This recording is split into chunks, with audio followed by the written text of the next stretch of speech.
Have you ever felt the urge to disappear when something hard happens? A deep, consuming shame that makes you want to hide from the world. At some point, we all prefer to pretend nothing is wrong rather than face the pain or admit a mistake. But what if this reaction is rooted in something as ancient as animal instinct? Get ready to explore the fascinating link between human shame and the behavior of the ostrich. Shame is not loud. It doesn't scream like anger or flood like sadness. Instead, it settles in quietly, like a shadow stretching slowly across the heart. It's that sudden drop in your stomach when someone points out a flaw you hoped no one saw. It's the flush in your cheeks when you're caught in a mistake. And sometimes, it's that heavy silence after you've disappointed someone you love. Deep shame is not just an emotion, it's an experience of personal collapse. It's the belief, in that moment, that you are unworthy of connection, love, or redemption. Unlike guilt, which is tied to a specific action, I did something bad, shame attacks the very core of identity, I am bad. This distinction matters. Guilt says, I made a mistake. Shame whispers, I am the mistake. It doesn't just linger, it shapes behavior, builds walls, and changes the way we see ourselves in the mirror. It's powerful, primal, and far more common than we admit. From a young age, we learn what is acceptable and what isn't. Praise conditions us to chase approval. Correction teaches us to fear failure. But it's shame that does the deepest carving, it makes us afraid of simply being seen. A child scolded for crying may learn to silence their emotions. A teen mocked for their appearance may spend years trying to become invisible. And an adult who fails in public may begin to avoid risk, opportunity, or connection altogether. Shame, when internalized, becomes a quiet architect of our choices. In the workplace, shame can be the invisible force behind perfectionism or procrastination. A manager who refuses to delegate may be hiding a fear of being seen as incapable. An employee who never speaks up in meetings may be protecting themselves from the shame of saying something wrong. In relationships, shame often wears the mask of distance. We push people away not because we don't care, but because we can't bear the thought of being fully known, and rejected. To be truly seen is to be vulnerable. And if we believe we are inherently not enough, we'd rather disappear than be exposed. One of shame's most insidious qualities is that it convinces us we are alone. It isolates. No one else feels this way, it says. But the truth is, everyone carries shame. The confident speaker who once choked on stage. The successful entrepreneur who once went bankrupt. The parent who lost their temper. The student who cheated on a test. Shame is universal. Yet because it thrives in secrecy, most of us walk around carrying it in silence, convinced that everyone else has somehow avoided the cracks we're hiding. Shame doesn't just affect mood, it affects the body. It can trigger the nervous system into fight, flight, or freeze. When the mind feels attacked, the body reacts. Shoulders tense. Eyes lower. The chest tightens. It's not just emotional pain, it's physical.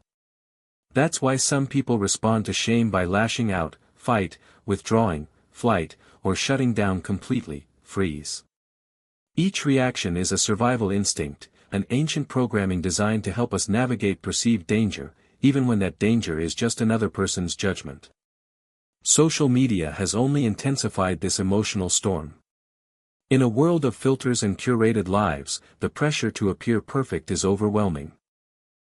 One slip-up can become a meme, a headline, or a digital scar.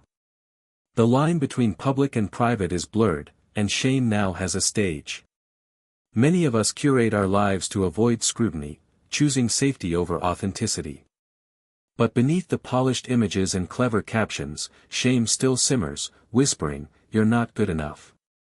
What makes shame so dangerous is that it often leads to disconnection, not only from others, but from ourselves. To avoid feeling it, we build masks. We perform. We numb. We overwork, overeat, overspend. We look for relief in control, distraction, or isolation. But none of it brings healing.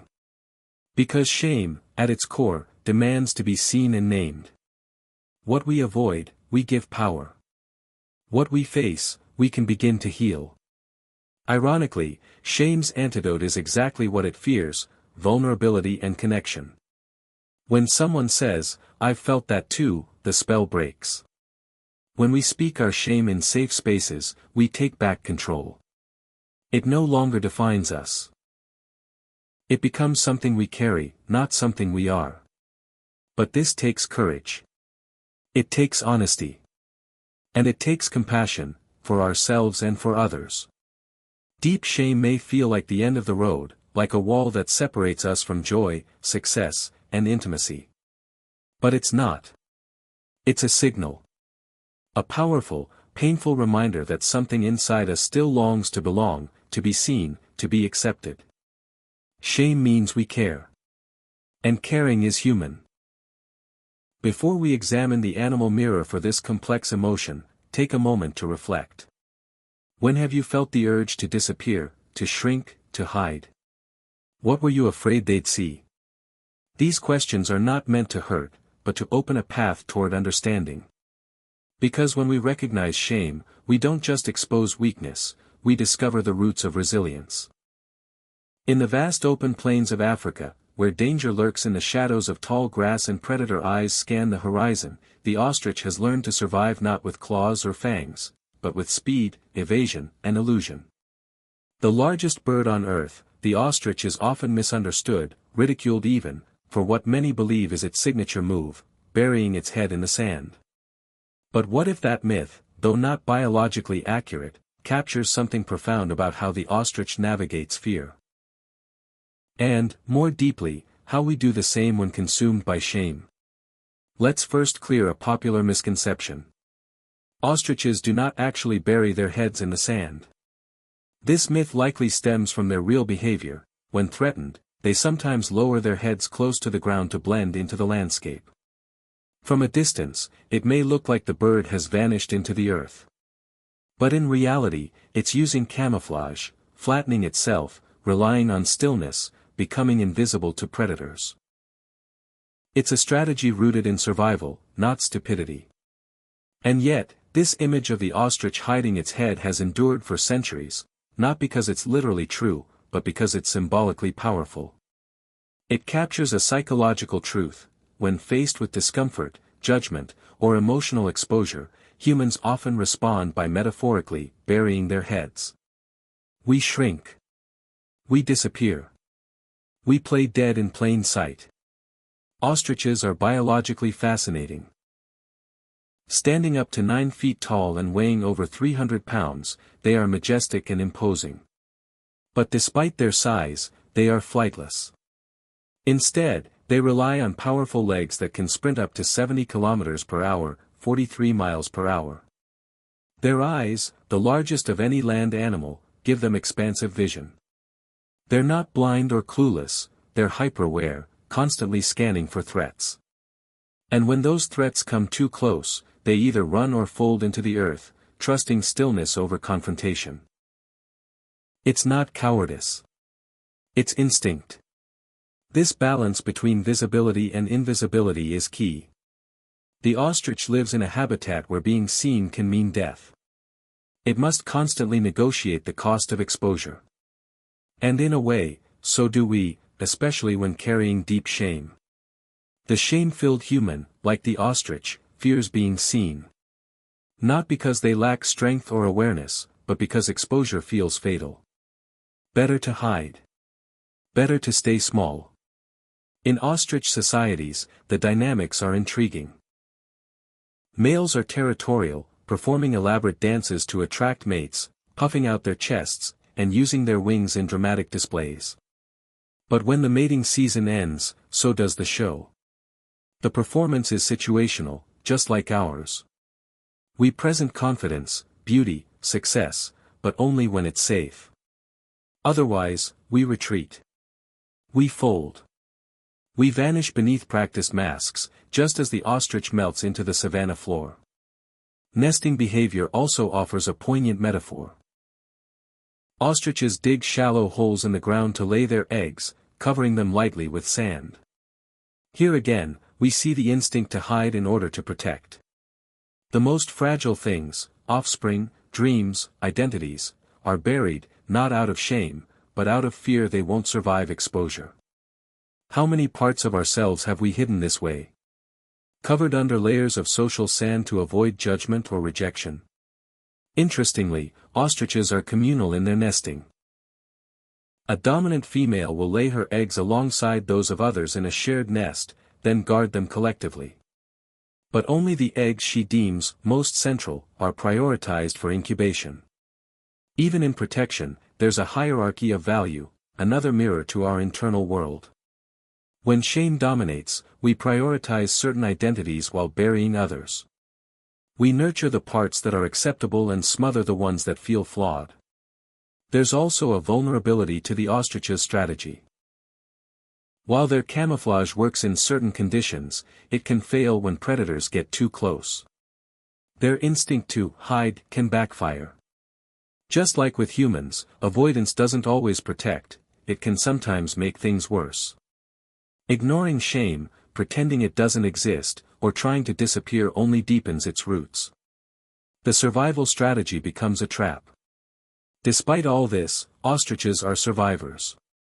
Their lineage dates back over 50 million years. They've endured through adaptation, resilience, and instinctual intelligence. Their choices may seem odd to the outside observer, but they are ancient strategies honed by evolution. And this brings us to a powerful realization: the same is true for us. Shame responses are not flaws, they are ancient programming. We hide not because we're weak, but because somewhere along the way, hiding kept us safe. The ostrich, then, is not a symbol of foolish denial, but of instinctive self-preservation. It reminds us that what looks like avoidance might actually be fear. What seems like inaction may be a desperate attempt to blend in, to not be devoured by judgment or exposure. And perhaps, like the ostrich, we too can begin to see our own behavior not as irrational, but as a signal, one rooted in our oldest needs: to belong, to survive, to be safe.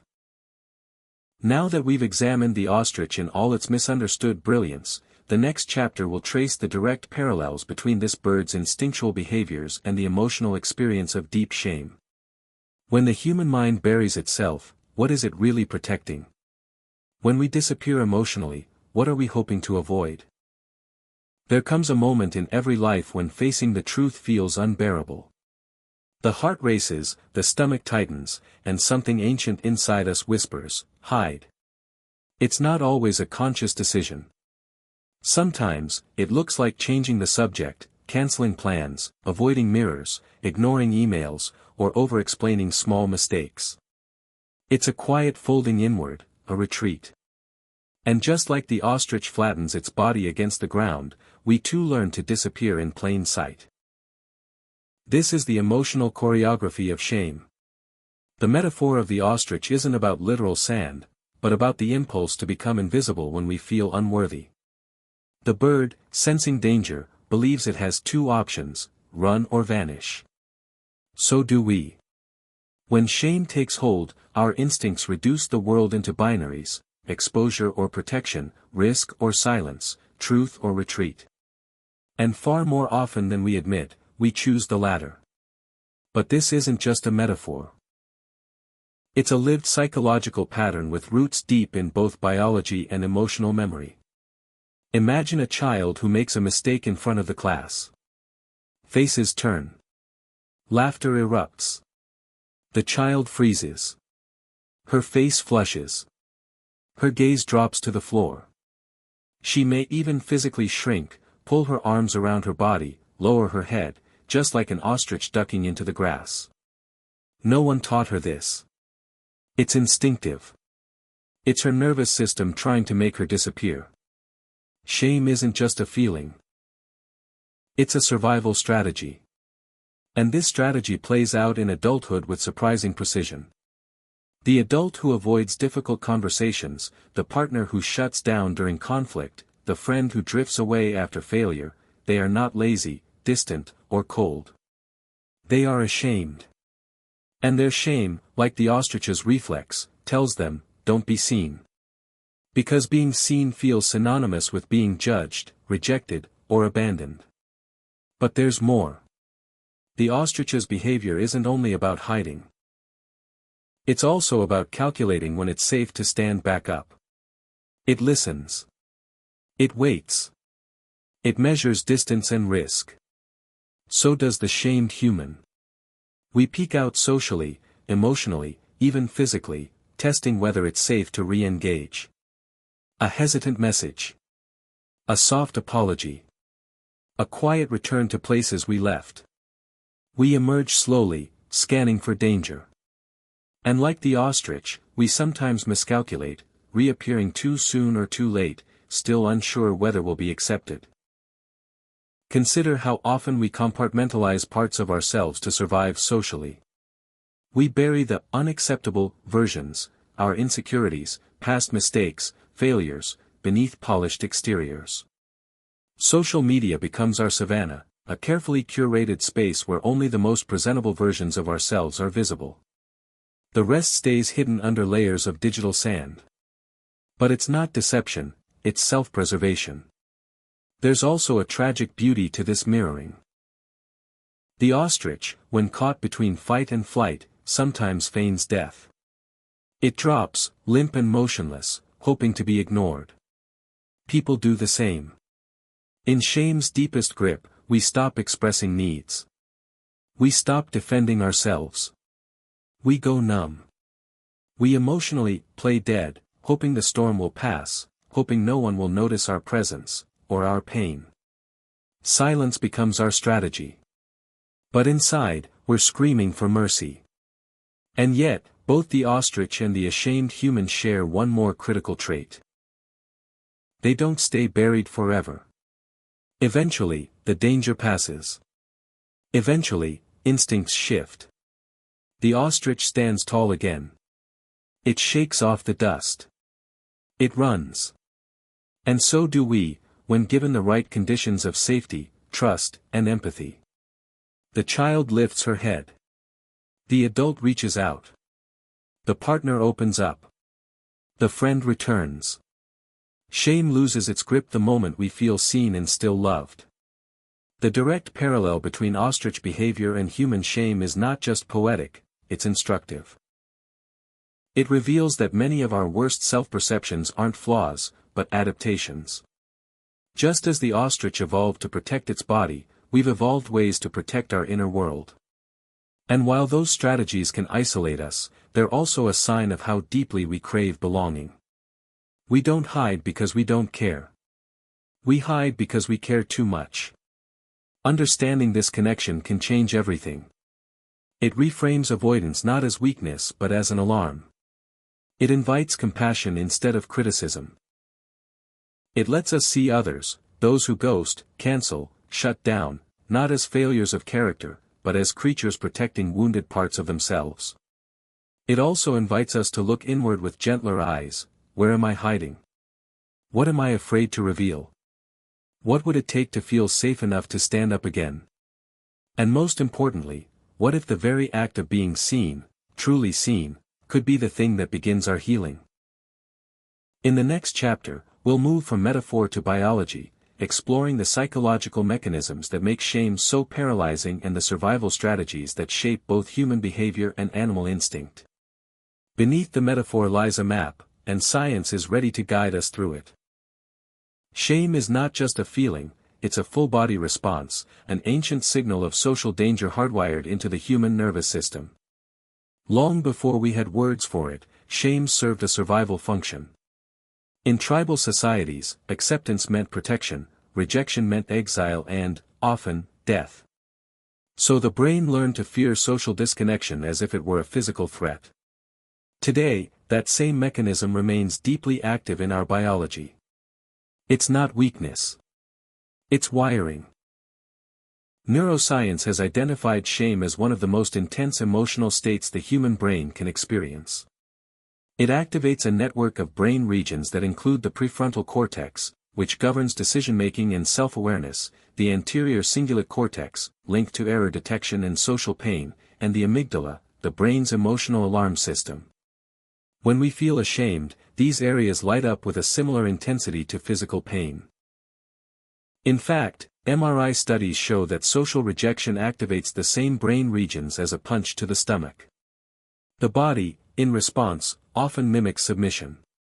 Shoulders hunch. Eyes lower. Speech stammers or stops.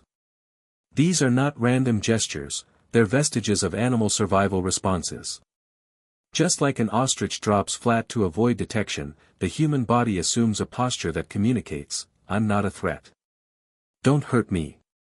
Let me stay." This physical shrinking is one of the clearest signs of shame's evolutionary roots. Biologically, this behavior falls under what scientists call the freeze, or appease, response, a cousin to the better-known fight-or-flight system. When the brain detects social threat and escape seems impossible, the body may choose freezing or appeasement instead. This is what happens when we shut down, become emotionally numb, or avoid confrontation. It's not cowardice. It's a primal survival mechanism, one we share with countless other species, including the ostrich. The ostrich's behavior, too, is grounded in biological logic. While the myth of burying its head in the sand is inaccurate, ostriches do lie flat against the ground when threatened, blending into the environment to avoid predators. This is called tonic immobility, a defense mechanism observed in many animals. Rather than flee and risk being chased, the ostrich chooses stillness, conserving energy and reducing visibility. Scientists believe this response evolved because, in open habitats, movement often attracts attention. Stillness, by contrast, can be life-saving. Humans mirror this on an emotional level. When shame hits, we often default to stillness, emotional, verbal, or social. We stop sharing. We isolate. We avoid eye contact. Like the ostrich, we flatten to escape detection, not by predators, but by judgment. And this behavior is driven by deep neurochemical processes, especially the release of cortisol, the stress hormone. High cortisol levels disrupt logical thinking, making it harder to speak clearly, make decisions, or advocate for ourselves, hence the mental fog many report when ashamed. Another critical piece of the puzzle is the polyvagal theory, developed by neuroscientist Dr. Stephen Porges. This theory explains how the vagus nerve, which runs from the brainstem through the heart and into the gut, plays a crucial role in regulating our social and emotional responses. When we feel safe, the vagus nerve supports connection, calmness, and communication. But under social threat, like shame, it shifts us into defense mode, shutdown, withdrawal, or freeze. This is the biological root of the shame spiral, a self-protective retreat that can last minutes, hours, or years. Interestingly, researchers have found that eye contact is one of the most challenging things to maintain during shame. In both humans and animals, eye contact signals engagement and challenge. But when feeling exposed, we instinctively break it, lowering our heads, diverting gaze, minimizing presence. This mirrors the ostrich's visual behavior. Their eyes scan the environment, but their heads remain low, reducing their profile and avoiding detection. It's not weakness, it's strategy. From a developmental standpoint, shame is often first learned in childhood, especially in environments where love or acceptance is conditional. Repeated exposure to criticism, emotional neglect, or harsh punishment trains the brain to associate vulnerability with danger. As a result, adults may develop chronic hiding behaviors, perfectionism, overachievement, silence in relationships, or withdrawal in times of conflict. These aren't just personality traits. They're neurological adaptations to protect against further social injury. So what can science teach us about healing from shame? First, that awareness is power. Knowing our reactions are instinctual, rather than intentional, helps reduce self-blame. Second, safety and connection are essential. When the brain feels safe, the parasympathetic system, the rest and digest state, can return, reducing cortisol and allowing us to reconnect emotionally. Practices like deep breathing, self-compassion, and mindful exposure to vulnerability have been shown to rewire the brain over time, strengthening resilience and reducing shame's grip. Finally, recognizing the patterns we share with animals like the ostrich doesn't diminish our complexity, it deepens our empathy. It reminds us that our emotional reflexes are ancient, rooted in survival, and ultimately aimed at one thing: staying connected to the tribe. The next time you notice yourself shrinking, hiding, or hesitating to be seen, remember, this isn't weakness. It's biology asking a question: am I still safe? In Chapter 5, we'll move from theory to life, exploring real-life scenarios and mini-stories that show how shame and the ostrich instinct appear in everyday moments. These portraits will help us recognize our own behaviors with more compassion, and perhaps, the courage to lift our heads again. Shame is rarely dramatic. It doesn't scream or rage or break things. Instead, it slips quietly into our everyday lives, unnoticed but powerful. It curls our shoulders inward when someone makes a comment that stings. It dries our mouths when we want to speak but fear we'll say the wrong thing. It makes us vanish not by disappearing, but by shrinking, into politeness, into silence, into invisibility. Just like the ostrich that lays low, not because it's foolish, but because stillness feels safer than confrontation, we too have learned to lower our heads when we feel seen too deeply. And perhaps nowhere is this clearer than in the subtle decisions we make every day, the meetings we avoid, the compliments we deflect, the dreams we delay, and the truths we swallow. Imagine Karen, a highly competent marketing executive who, during strategy meetings, often has ideas she knows would add value. Yet as the room fills with louder voices, she falls into a familiar paralysis. Her thoughts vanish. Her confidence retreats. She nods and takes notes while her chest tightens with frustration. This isn't indecision, it's an old instinct. She's not simply quiet, she's hiding. Not from others, but from the potential of humiliation or judgment. She's doing what her nervous system believes will keep her safe.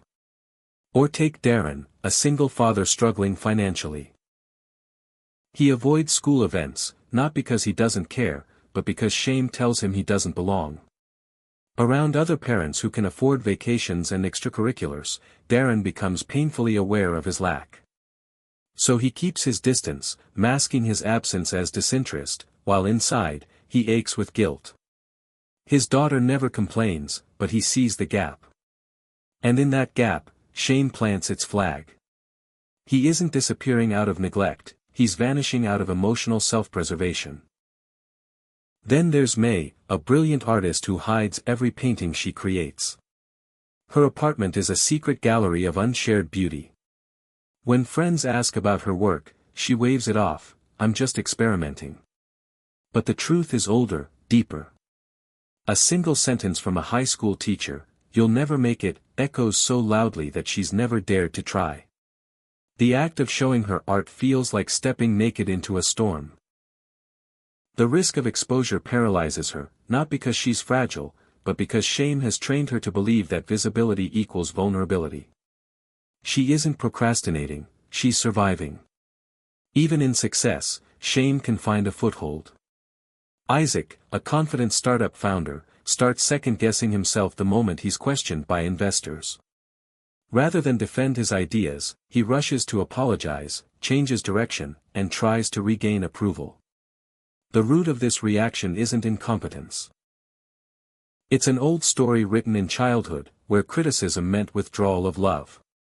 Now, as an adult, challenge triggers the same fear. And so he bows his head, not out of submission, but out of instinct. He's not adjusting his pitch, he's avoiding rejection. And Julia, quiet, kind Julia, has been married for 15 years. She and her husband rarely fight, but they also rarely connect.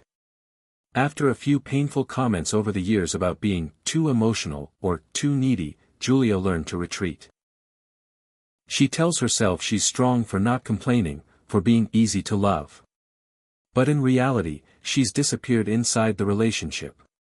Her vulnerability has no voice. She doesn't want to risk the eye roll, the sigh, the dismissal. And so she plays the part of the content wife while quietly starving for intimacy. She's not distant, she's hidden. What unites these stories isn't failure or weakness.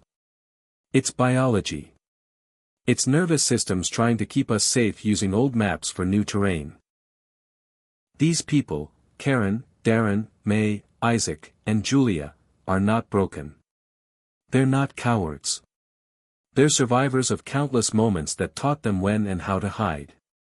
Their shame responses are echoes of past wounds, played on a loop whenever life feels too exposed, too uncertain, too raw. And while their behaviors look different, silence, absence, apology, avoidance, they all stem from the same place, the instinctive need to avoid emotional danger. Understanding these everyday vanishings helps us soften our judgments, not just of others, but of ourselves. The ostrich doesn't bury its head because it's dumb, it flattens to the ground because that's what evolution taught it to do when danger looms. And we, too, have learned to flatten ourselves in different ways. We've learned to whisper when we want to roar. To retreat when we want to connect. To smile when we want to scream. But now, as we prepare to step into the final chapter, it's time to ask, what would it take to lift our heads? To risk being seen, heard, and known. The instinct to hide, to withdraw into silence or invisibility, is one that lives deep within us all.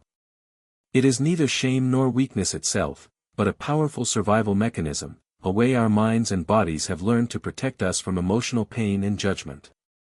Just like the ostrich that ducks its head into the sand to avoid perceived danger, we too sometimes bury our feelings, thoughts, or parts of ourselves in an attempt to cope with overwhelming emotions. Yet, understanding this instinct from a compassionate perspective offers us a profound opportunity, the chance to transform that survival behavior into a pathway for growth, resilience, and self-awareness. First, acknowledging that this buried head behavior is natural and rooted in our biology is a critical step toward self-acceptance. It allows us to see shame not as a flaw but as an emotional signal that something within us is hurting or uncertain. Instead of harshly judging ourselves for retreating, we can begin to ask, what is this feeling trying to tell me, or what am I trying to protect by hiding? These questions open the door to curiosity and healing. They invite us to meet ourselves with kindness, just as we would comfort a frightened child or a dear friend in pain. Second, learning from the ostrich metaphor, we realize that while hiding may feel safe temporarily, it is not a sustainable way to live fully. The ostrich cannot survive forever with its head buried. Similarly, we must find ways to gradually face our fears and vulnerabilities. This does not mean rushing into uncomfortable situations without support, but rather taking small, deliberate steps toward visibility and connection. It could be sharing a personal thought with a trusted friend, expressing feelings honestly, or allowing ourselves to fail and learn without harsh self-criticism. Every act of courage strengthens our emotional muscles and expands our capacity for joy and intimacy. Third, recognizing our instinct to withdraw can deepen our empathy toward others. When we notice someone shrinking back, hesitating to speak, or avoiding engagement, we can remember that they may be acting from a place of deep vulnerability, not indifference or disinterest. This awareness encourages patience, gentleness, and support. Qualities that foster safer spaces for everyone to be seen and heard. It reminds us that connection is often a dance between courage and caution, and sometimes the greatest gift we can offer is our willingness to wait with compassion. Finally, this journey toward embracing and understanding our ostrich moments invites us into a richer self-knowledge. We come to see ourselves as complex beings shaped by experience, biology, and resilience. We learn that vulnerability is not a sign of weakness but a gateway to authenticity and growth. The shame that once silenced us can become a guidepost that points us toward healing and empowerment. By lifting our heads from the sand, we reclaim the power to live boldly, speak our truths, and nurture meaningful relationships. As we close this exploration, take a moment to reflect, what parts of yourself have you buried out of fear or shame? What small step could you take today to gently uncover them? How might your life change if you allowed yourself to be seen, just as you are, without hiding? The journey from hiding to healing is not linear or easy, but it is deeply human and profoundly worth it. Like the ostrich emerging from its protective stillness, we too can rise, steady and strong, ready to meet the world with open eyes and an open heart. What will you choose to uncover? In every one of us lies an instinct to hide, to protect ourselves from pain and judgment. Yet, true courage begins when we gently lift our heads and face what we've buried. What truths await you when you stop running and start seeing yourself clearly? Reflect on this. Sometimes, the greatest freedom comes from simply being brave enough to be seen.